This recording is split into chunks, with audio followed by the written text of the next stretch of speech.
Okay, so when beginning to assess my patient, I really want to ask him questions specifically and get information from him, right? So, I mean, I have his objective and his subjective reports, but I really want to ask him questions and get information from him, right? So, I'm going to start by his past medical history, right? So, any injuries in the that he suffered in the past to that specific ankle or that specific foot, any injuries that he suffered to the opposite ankle or foot, any injuries to other joints such as the hip, knee, shoulder, ankle, muscular tears, broken bones, anything that is, that is significant to him, um, right? And then I want to move on to his prior level of function.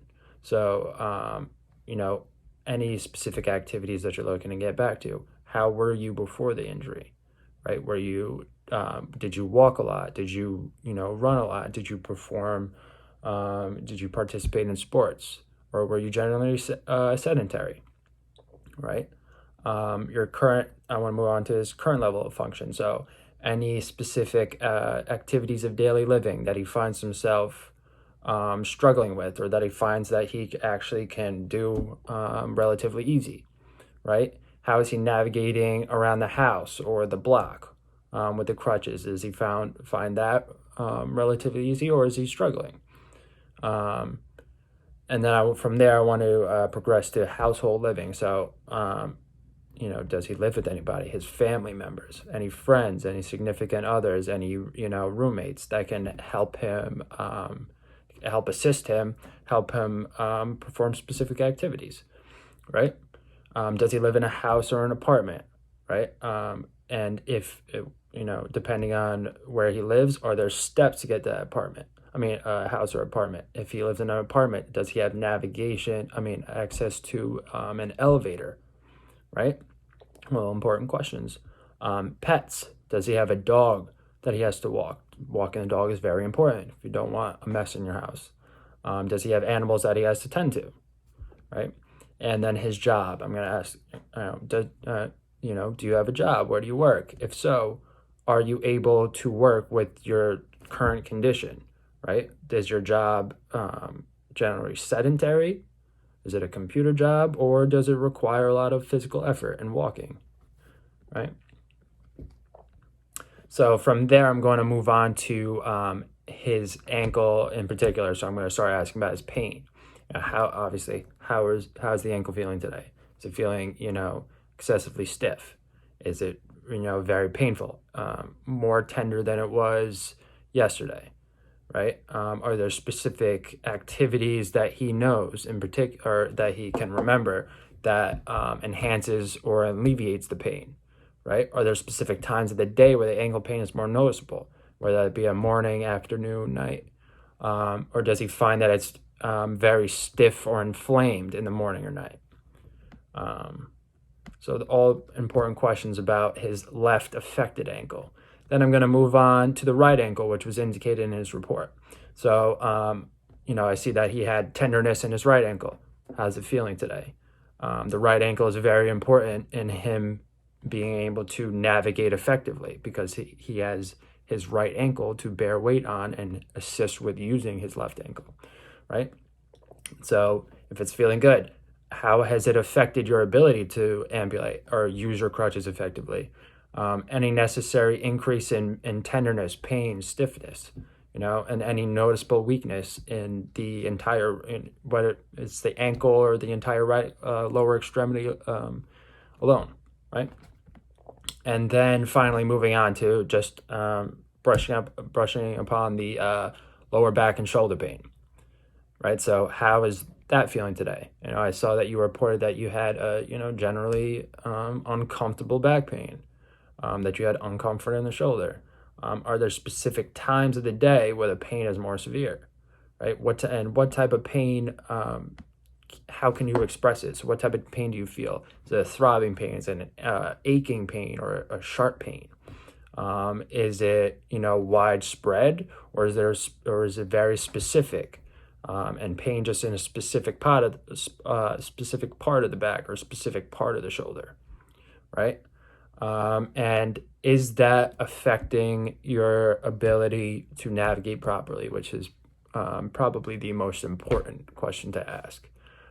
So if he is, if he is compensating for his back pain by hunching over and putting more pressure on the left ankle, or putting undue pressure on structures of the right lower extremity, that's going to be contraindicated for his his treatment. So those are all important questions that I want to ask Billy, and just get information from him specifically. So in terms of his functional impairments, he has a lack of active range of motion of the left ankle. So he's only able to actively move his ankle through about 50% of all the necessary ranges. So dorsiflexion, plantar, inversion, and eversion. He has weakness of the left ankle, so 3 minutes out of 5. So he's just able to go against gravity. He has slight weakness of the hip, as well as reporting tenderness to touch in both of his ankles.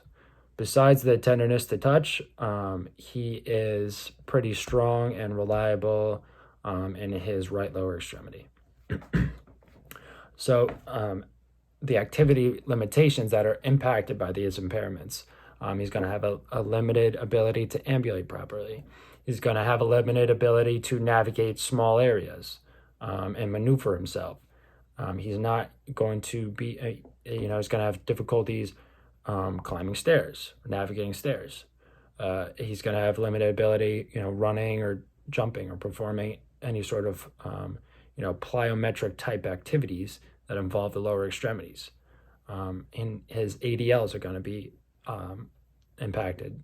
He's going to need assistance when carrying objects. It's very hard to carry heavy objects or multiple objects when you're basically relying, when you can't rely totally on one leg, right?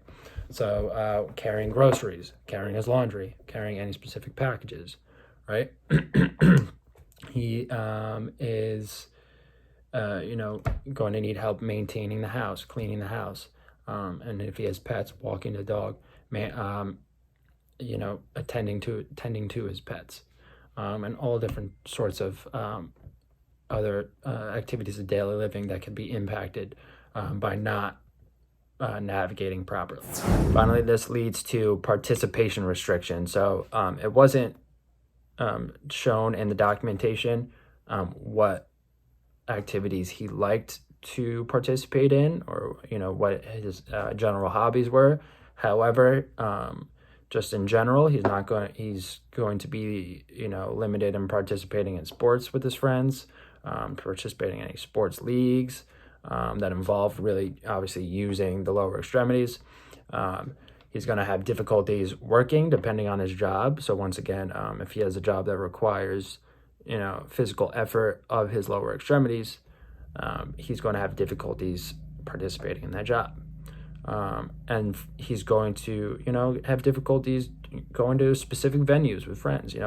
Like I said before, maneuvering and navigating small areas is going to be a little tough. So, going out to a crowded restaurant or a crowded, area, it can hinder him from participating in those activities. So my first intervention for my patient was ankle pumps against gravity with isometric holds. Ankle pumps in general are a great method of encouraging mobility, encouraging active range of motion of a joint that hasn't moved in a while, moved effectively in a while.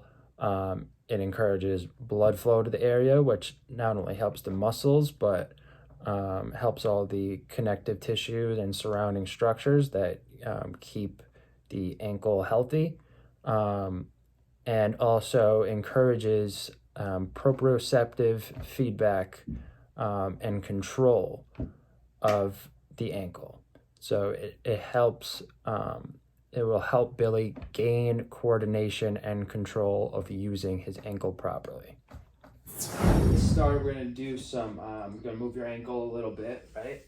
we're going to do some isometric holds to try and strengthen it, okay? So what you're going to do is you're going to bring your foot up, keeping this stable, right? Toes up towards you. There you go. Good, right? And then slowly you're going to point your toes down. Good. Now bring it up. Okay, relax. Feel okay? Mm-hmm. All right. Good. So now we're going to do holds. Relax. Okay, now we're going to do holds. So when you bring it up, I'm going to have you hold it there for 5 seconds. Okay. Okay, so up. 2, 3, 4, 5. Okay, now slowly control down. Okay, hold. 3, 4, 5. Now bring it up. 2, 3, 4, 5. Down. Okay, and if you feel uncomfortable on the way down, you don't need to hold that strong. Okay, now bring it up. 2, 3, 4, 5. Good. Now, really quick, to address your hip, seeing that you have a weak hip, you're going to try and keep this elevated, right? Nope. Right? No, keep your foot up. Okay. Good. Try and keep this elevated, right? Using your hip muscles. Okay. Okay? Yep. While you're performing this. Okay? So, keep it elevated, right? Elevated and out. Okay, now up. Good. Do you feel okay? Yeah. All right, now down. Hold. Now up. We'll do one more set. Down. Okay, and up. Hold. And relax. Instructions. So to begin, I had him in short sitting position with his legs off the table. And then I had him get used to the ankle pump movement.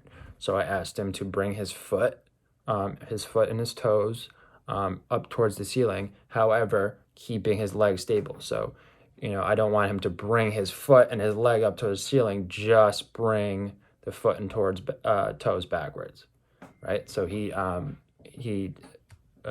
demonstrated understanding of that.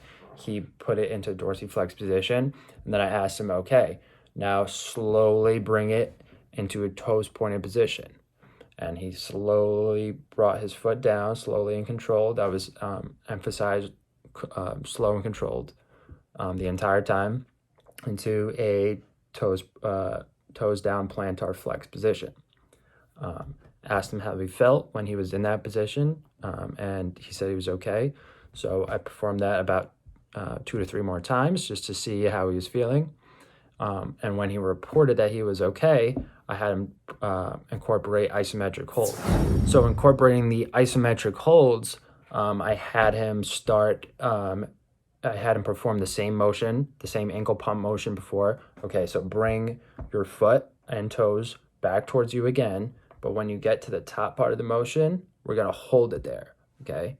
So your foot's gonna wanna drop down, but you're just gonna hold it there, okay? And we're gonna hold that for about 5 seconds, right? And then on the way down, we're not gonna let it flop down again. We're gonna have it slowly and controlled. You're gonna move it down into a toes down plantar flex position, right? And in that position, we're going to flex and fire those muscles, fire the gastrocs and the soleus. And then we're going to perform about 5 to 8 reps of those. So once again, up into a dorsiflex position, foot and toes pointed towards the ceiling. Okay, hold there, and then slowly control down to a plantar flex toes down position. And once again, I had him perform that about 5 to 8 reps. I would progress if he if he demonstrates a good capability of performing that. And I would have him perform that for 3 sets. So 3 sets of 5 to 8 reps. So my second intervention was ankle inversion and eversion with resistance. These are very important. Ankle inversion and eversion are critical in maintaining balance in an individual, which helps tremendously in weight bearing and ambulating. So this was important to strengthen those muscles, so strengthen the muscles responsible for eversion. So that's the fibularis, tertius, brevis, longus, and then inversion as well. So continue to strengthen the tibialis anterior as well as the tibialis posterior. Also, it's good to encourage active range of motion in this area, and once again get the blood flow into that area, get stiff structures, get them moving, and improve function, movement and function in that ankle. On your ankle inversion, right? So you're going to basically take your foot, okay, you're going to curl it like this, but you're going to keep it on the ground and try to drag this sheet inwards towards this way, okay?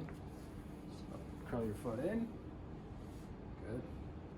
All right, keep going until the weight comes to you, good. All right, time. Feel okay? Switch that around. Now you're going to bring your foot the opposite way, right? So you're going to bring it outwards towards that. Same thing, bring it in until that weight gets to your foot.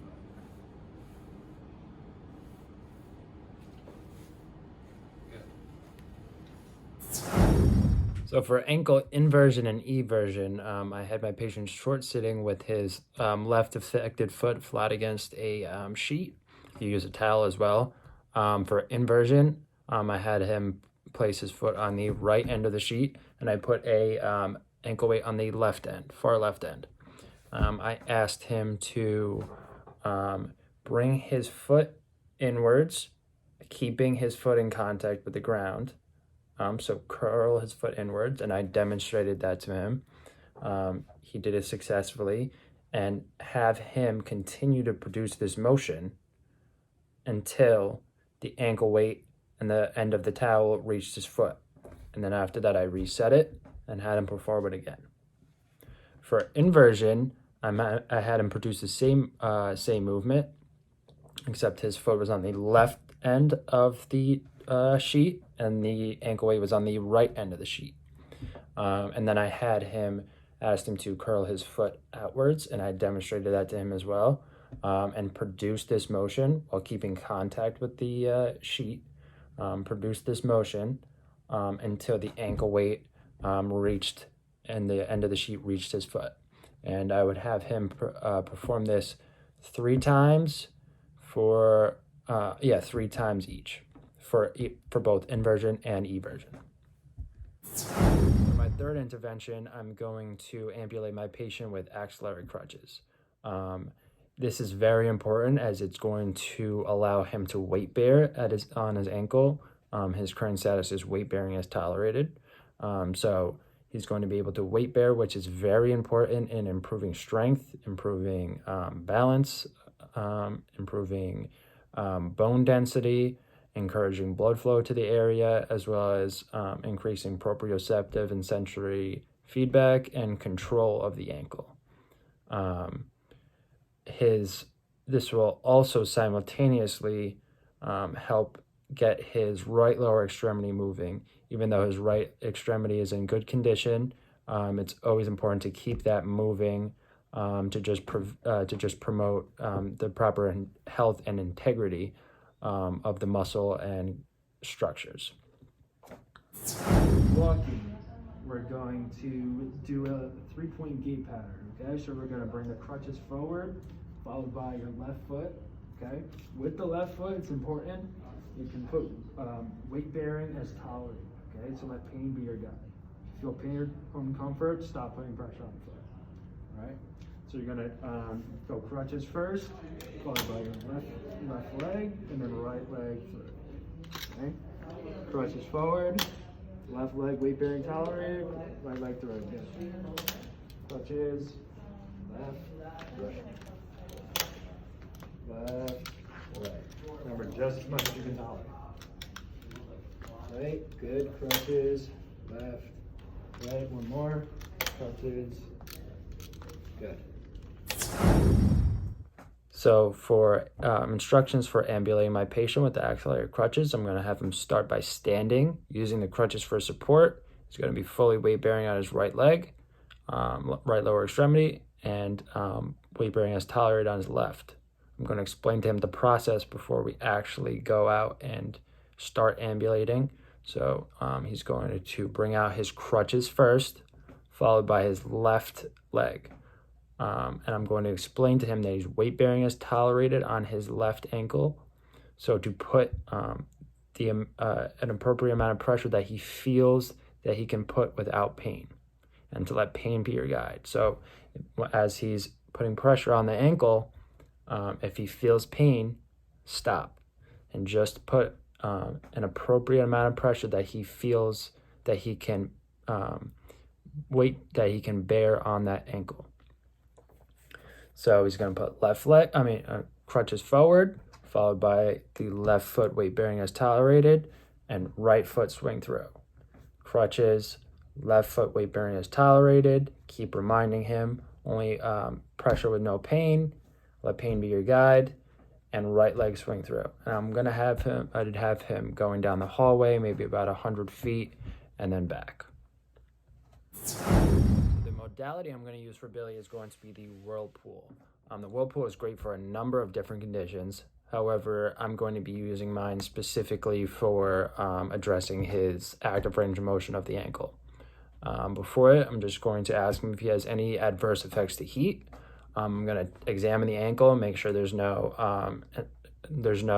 large amount of inflammation from the treatment today, which could be problematic. I'm going to examine and make sure there's no cuts, scrapes, abrasions, or active bleeding. And from then, I'm going to set the whirlpool to about 104 degrees, so 110 degrees, and carefully bring Billy over, seat him, place his ankle into the whirlpool. And I would have him there for about 10 minutes. So 104 to 110 degrees for about 10 minutes, and ask him to perform active range of motion exercises, plantar flexion, dorsiflexion, so toes up, toes down, curling in, curling out, performing rotational activities as much as he can and as much as he can tolerate. Before my session ends with Billy, I'm just going to go over with him some strategies for success in recovery. So the first one, don't be afraid to ask for help. If you live with someone, whether it be a family member, friend, significant other, roommate, do not be afraid to ask them for help, right? There's no point in risking setting yourself back in recovery because you want to try and reach for something or try and carry something. It's not worth it, right? So when in doubt, ask for help. If you live alone and you need to perform an activity such as carrying groceries or carrying your laundry, going to the laundromat, try and set up with a friend or coordinate with somebody ways that you can go with them to the grocery store, go with them to the laundry store. Try and set a schedule where they can come pick you up and potentially help you out. And lastly, just remind him he's going to be restricted from a lot of activities, and this could lead to him being very inactive, very sedentary, which leads to a number of adverse effects. So it's important to try and stay active, and not just active, but carefully active. So coordinate with family members, coordinate with friends, whoever it is. Go for a walk in a park that has a nice concrete path, a nice stable path. Go for a walk around the block. Obviously using the crutches, not an actual, walking around. But stay active. Go to events, go out to dinner with friends. Live your life the way you can do it, but just be careful along the way.